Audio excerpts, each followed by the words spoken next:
Hi friends, அதாவது இது எங்கே உள்ள பிளேஸ் அப்படின்னு சொன்னால் ஆந்திராவில் ஒரு முக்கியமான இடத்துல உள்ள நல்லூர் அப்படின்ற ஒரு இடத்துல உள்ளது தான்.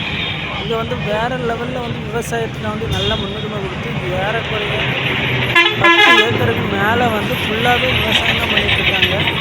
விவசாயம் தான் நம்ம நாட்டோட முதுகெலும்பு அப்படின்னு நம்ம சொல்லுவோம். ஆனால் அதுதான் உண்மை. ஏன்னு சொன்னால் விவசாயம் தான் நமக்கு வந்து உணவை தருது. விவசாயத்தை வந்து நம்ம என்ன வழியிலையாவது காக்கணும். அதுக்கு தான் நம்ம ஏரியாவில் நிறைய இடங்களை வந்து நம்ம விவசாய நிலங்களை வந்து வீடு கட்ட அனுமதிக்கக்கூடாது. அந்த மாதிரி இருந்தால் நம்ம விவசாயத்தை வந்து காக்கலாம். அது மட்டும் இல்லை, மழையும் டைமுக்கு கரெக்டாக வந்தால் நம்ம விவசாயத்தை வந்து நல்லாவே பாதுகாக்கலாம். இப்போ மழை சரியாக வராததுனால தான் நிறைய வீடாக மாற்றிடுறாங்க. அந்த மாதிரி யாருமே பண்ணாதீங்க.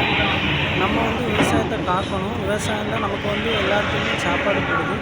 அதனால் கண்டிப்பாக வந்துட்டு விவசாயத்தை வந்து காக்கணும். விவசாயத்தை வந்து இன்னும் உற்பத்தியை பெருசாக்கும். எல்லாரும் விவசாயம் ஒருங்கிலும் விவசாயம் பண்ணுங்கள். விவசாயம் பண்ணால் தான் நிறைய பேருக்கு சாப்பாடு நம்ம கொடுக்க முடியும். அதனால் எல்லாருமே விவசாயம் பண்ணுங்கள். உங்களுக்கு விவசாயம் பிடிக்கும் அப்படின்னு சொன்னால் அந்த சேனலை சப்ஸ்கிரைப் பண்ணுங்கள், கமெண்ட் பண்ணுங்கள், ஷேர் பண்ணுங்கள்.